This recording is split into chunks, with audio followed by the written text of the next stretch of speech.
selepas 10 tahun pewujudan IRDA ni pun nampaknya dari segi perancangan dan pengurusan projek ni masih lagi lemah. Mungkin ia disebabkan oleh pemilihan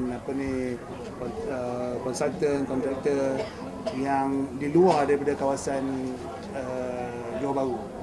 Ya. Sebab tu kita lihat dalam projek Sungai Segit ya, yang dilaporkan bahawa berkos 200 juta ringgit tapi masih lagi belum siap. Ya. Sebab tu pembinaan berlakunya banjir kilat dan sebagainya.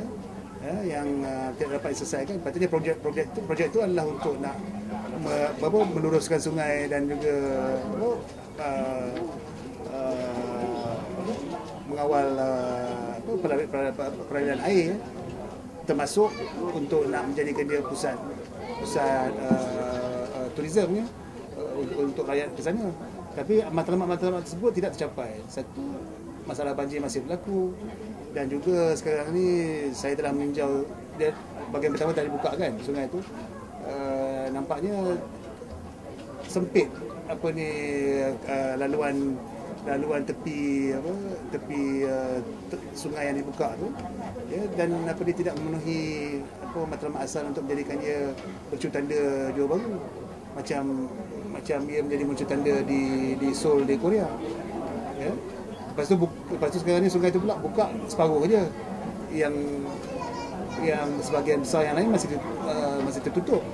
Jadi mana pergi 200 juta yang telah dibelanjakan untuk nak membuat projek ni? So, saya tak nampak nilai 200 juta tersebut.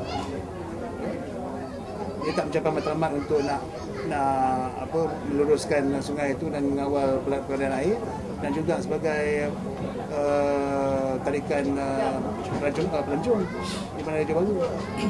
Jadi pihak IRDA sebagai pihak yang bertanggungjawab untuk perancangan Bandara Johor Bahru sampai kadang-kadang mengatasi bidang kuasa PBT pun patutnya mereka lebih bertanggungjawab, lebih profesional, lebih berbangsa lah dalam menjalankan kerja mereka.